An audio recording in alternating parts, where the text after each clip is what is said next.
yo decía, o lo comentábamos, vos no estabas al aire todavía, de que, casualidad, el gobierno de la provincia también les dio un 7%. Y yo hace un tiempo atrás venía diciendo que la idea es ir a todo a semestral, porque claro, la inflación se había retenido. Pero ¿qué es lo que pasa? La situación de los docentes nacionales es muy distinta, porque no vienen teniendo aumentos. ¿Desde cuánto tiempo hace que los aumentos de ustedes no se equiparan a lo que es la inflación? Desde el mes de junio, julio, y ahora en agosto tendríamos un incremento que sería la suma de los porcentajes que fueron cobrando los empleados públicos nacionales. Lo Porque que pasa es que la el gobierno pérdida del paritó. sueldo de ustedes, no hablemos de junio, julio, es realmente importante en los últimos 3 años. Mira, desde diciembre del 2023 que inició este gobierno, hemos perdido, es decir, para equiparar salario e inflación tienen que darnos un incremento del 38,7. Uh-huh. 38,7 en una sola cuota, ¿no? En cómodas cuotas mensuales, ¿no? Este 7% que anunció el gobierno es lo mismo que había acordado con UPCN y consolida la pérdida salarial. Los escuchaba recién a ustedes y nosotros tenemos en Santa Fe la discusión por el incremento del transporte público. ¿Cuánto pedían los empresarios? Parece que no se los van a dar porque estamos en un momento electoral, pero si fuese por Poletti se lo darían. Pero vamos a tener en el orden del 10 al 15% de incremento en el boleto de Santa Fe. Y entonces, y es en una sola vez, no es en todas cuotas, cómodas cuotas mensuales como nosotros. Sí. Entonces, ese índice que estaban de inflación que ustedes estaban repasando es un índice que no refleja la realidad. Es un índice que es a favor del gobierno, para decir así, porque miente sobre el impacto que esos indicadores tienen sobre la economía real. Porque nosotros decimos, en julio hubo el 1,9. Todos sabemos que eso es una cifra claramente irreal, que lo que nosotros estamos sufriendo es mucho más que el 1,9 en nuestros de incremento de las cosas en nuestro bolsillo. Y doy el caso ese, el transporte, el agua, la energía eléctrica, el gas.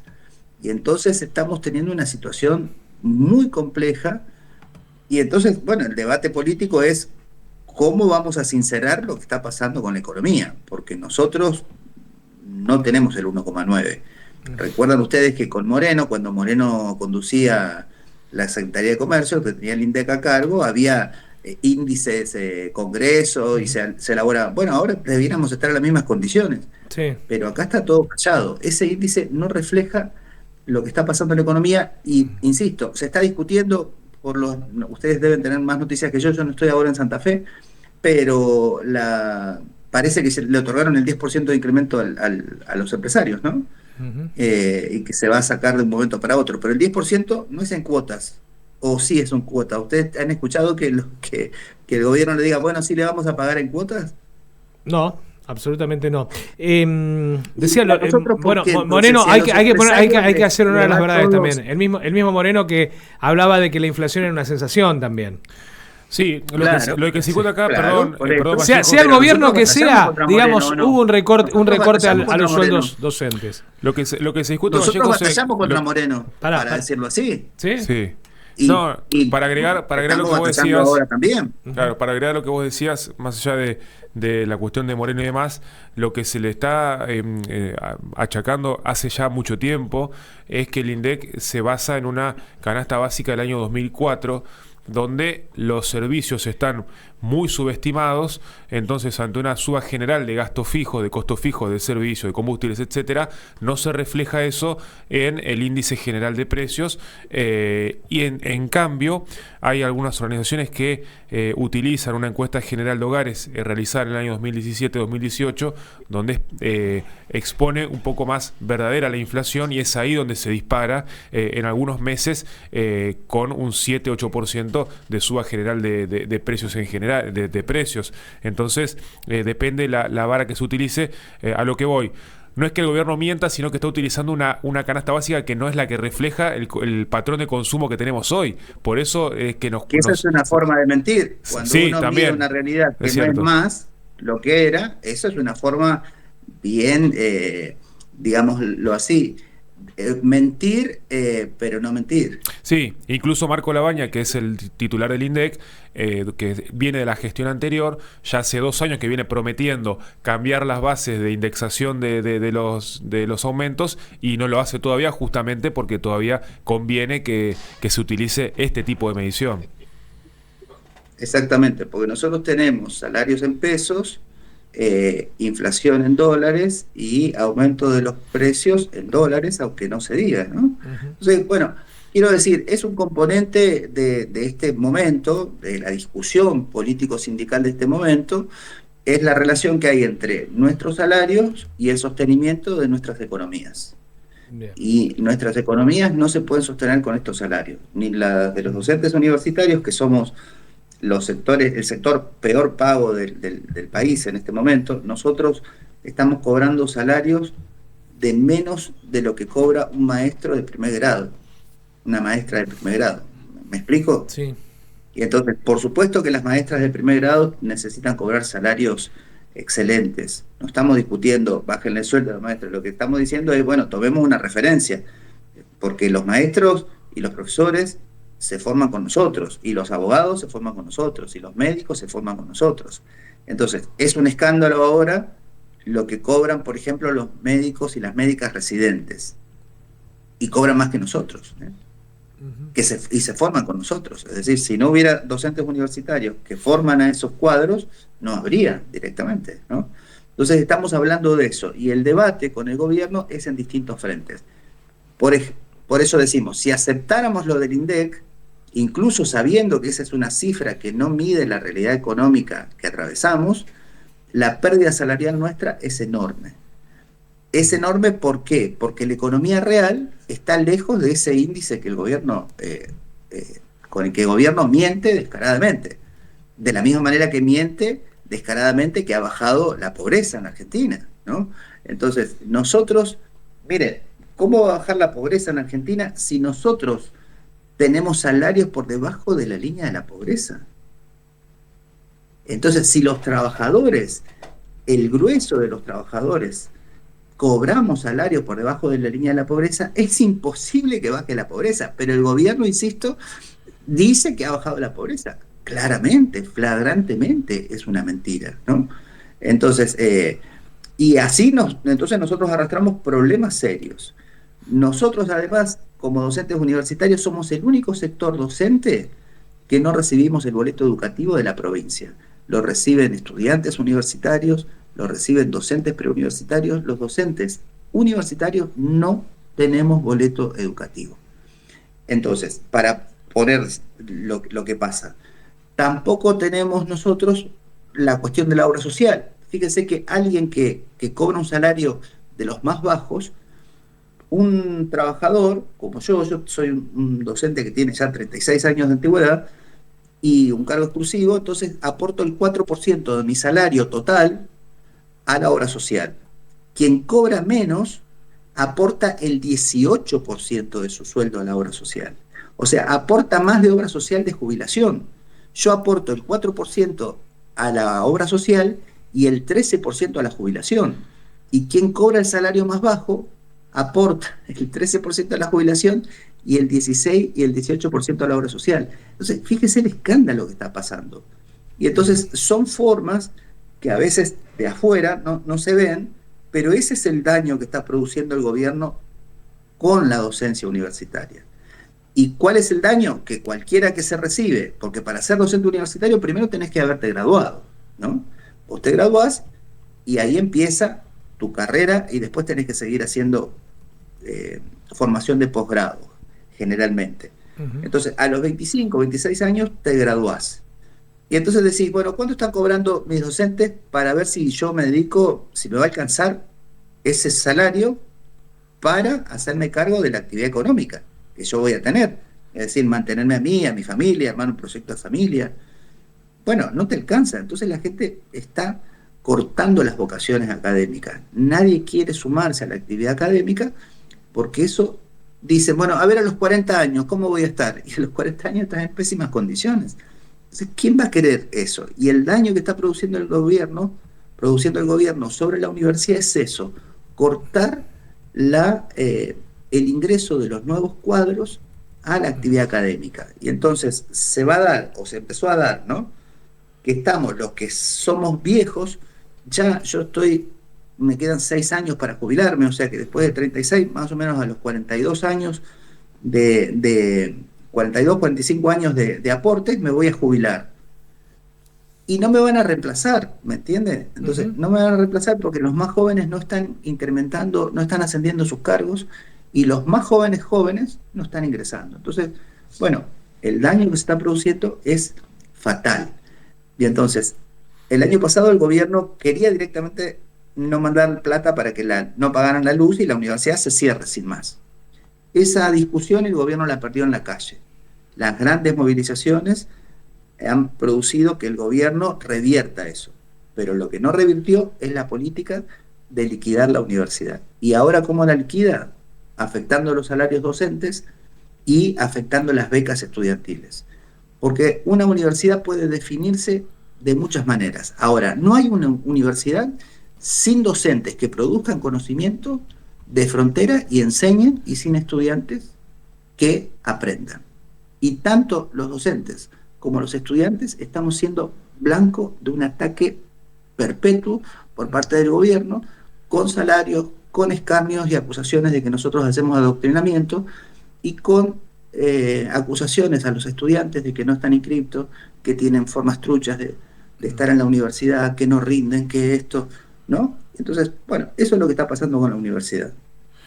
Oscar, ¿qué diálogo hay con las otras entidades gremiales? Porque bueno, hemos visto, hablo a nivel nacional, más allá de lo provincial, porque UPCN aceptó la propuesta anterior, que es muy similar a la que les dan a ustedes hoy.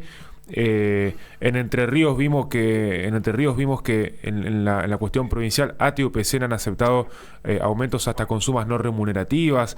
O sea, ¿cuál es ese ida y vuelta con las otras asociaciones de trabajadores que parecen, no sé si concesivas, pero al menos expectantes ante una situación donde hay otras agrupaciones que la están pasando bastante mal también? Mire, todo depende de cómo son las discusiones en cada lugar. Nosotros claramente estamos en contra de que haya acuerdos paritarios que sean por debajo de la inflación y que condenen a quienes viven de los salarios, a quienes vivimos de los salarios, a condiciones de pobreza cuando uno es trabajador o trabajadora. Porque es eso lo que está pasando hoy en el país. Trabajamos, somos asalariados y somos pobres. Eso no había sucedido desde la dictadura, ¿no? Entonces, ¿qué es lo que decimos nosotros como sindicato? Hay que luchar para que los salarios suban. ¿Cuál es el primer escalón de eso? Es discutir el salario mínimo vital y móvil. Ese, aunque a todos los trabajadores nos parezca que no incide, ese es el piso sobre el que se calcula todo. Entonces necesitamos que el salario mínimo vital y móvil suba. Y esa es una lucha. Por eso de las centrales, están la CGT, están la CTA, representados en eso. Antes la CGT le firmaba todo, la CTA, nuestra CTA autónoma siempre resistía. Ahora estamos las 3 centrales de acuerdo y la última propuesta no se firmó. Y el gobierno sacó un laudo, se llama, a favor de las patronales.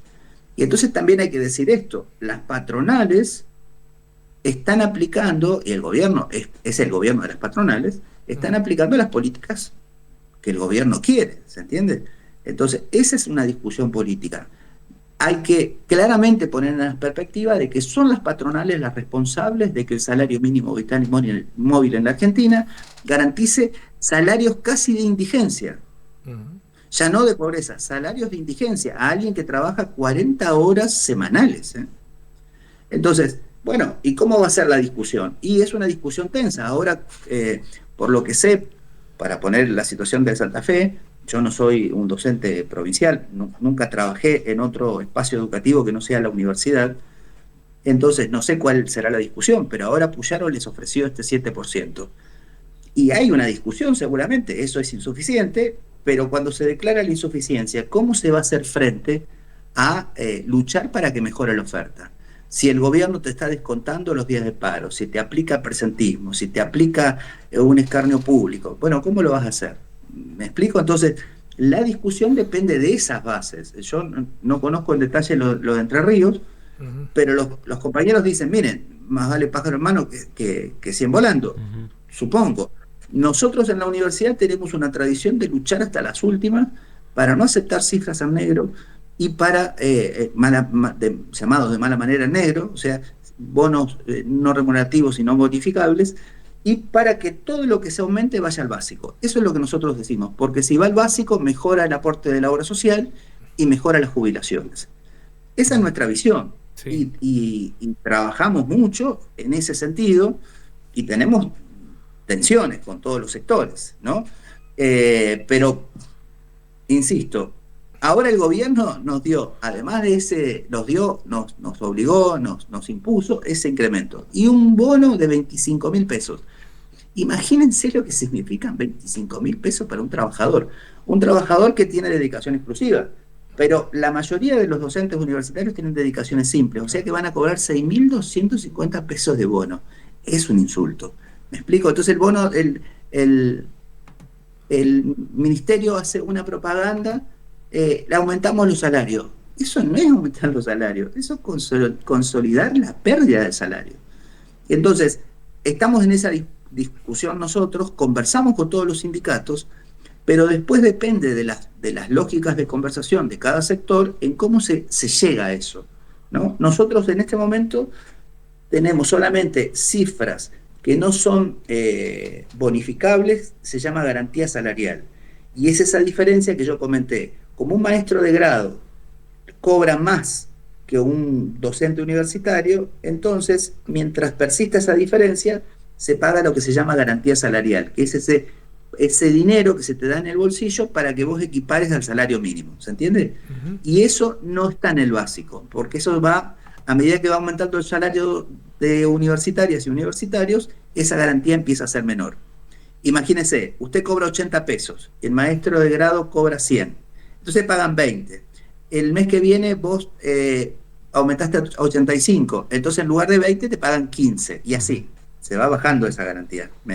¿Me explico? Sí, sí. Entonces, nosotros creemos que, imagínense que el gobierno de Puyaro dice, bueno, tenemos un 7% y les deposita el 7% ahora, en agosto. Bueno, la discusión sería otra vez. A nosotros nos dan en cuotas, a los empresarios, a los servicios, se los dan todo de un solo saque. Y el salario nuestro tiene que servir para todo. Entonces, bueno, volvamos a la discusión.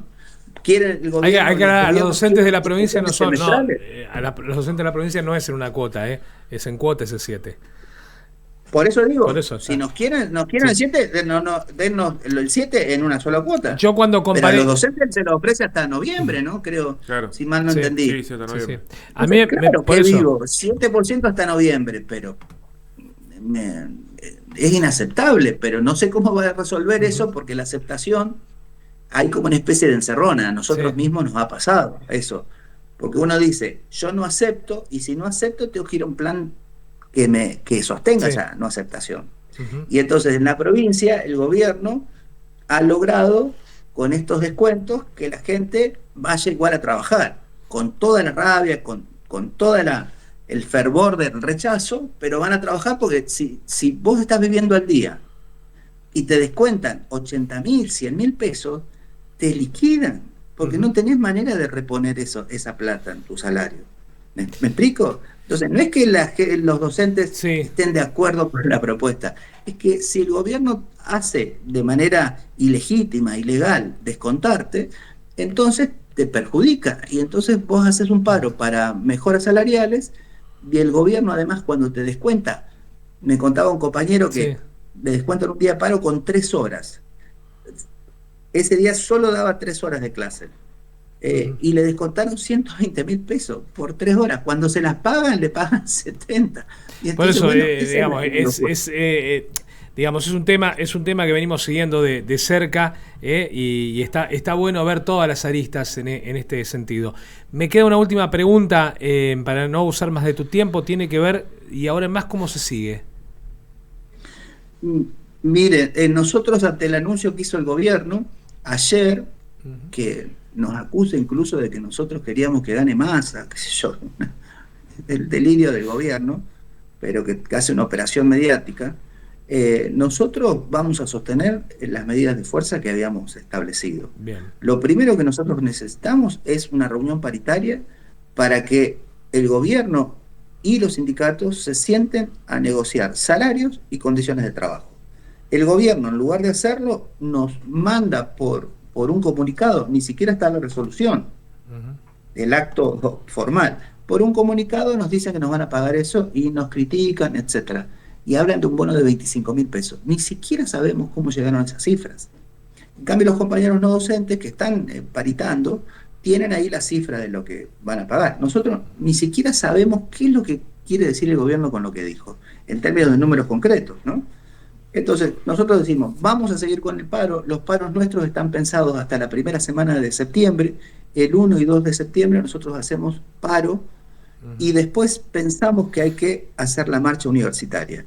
Y que esa marcha universitaria es la que va a volver a poner la universidad en la calle, porque, como me parece que lo dije, porque hago muchas notas, nosotros tenemos dos estrategias. Una son la de las medidas de acción directa y otra es disputar en el Congreso de la Nación una ley de financiamiento universitario. Salió la media sanción en diputados y ahora va a salir la media sanción y la sanción definitiva en el Senado. Como sucedió el año pasado. Exactamente. Y entonces allí la ley es mejor que la del año pasado. Prevé desde el punto de vista salarial mejores condiciones que la de la ley del año pasado. Y entonces nosotros tenemos esa expectativa. Y el gobierno pone esta cuestión también en los medios porque sabe que la ley va a salir. Y entonces, para sostener el veto y fidelizar el voto, tiene que mentir. Y entonces ha decidido mentir sobre esto, ¿no? Y entonces nosotros sostenemos el paro y necesitamos la ley. Nos encontramos en los últimos días de agosto en Rosario con los rectores y las rectoras. Está el plenario del CIN, del Consejo Interuniversitario Nacional, y allí nosotros esperamos anunciar la fecha y la modalidad de la marcha universitaria que necesitamos. Necesitamos sacar la universidad a la calle, y eso va a ser seguramente para defender la ley del veto e insistir en que no hay universidad pública sin salarios dignos. Entonces ese es el esfuerzo que estamos haciendo, y volver a insistir en que nosotros queremos dar clases, queremos tomar los exámenes, queremos hacer investigación, y que por eso estamos luchando, para poder hacer eso de la mejor manera posible.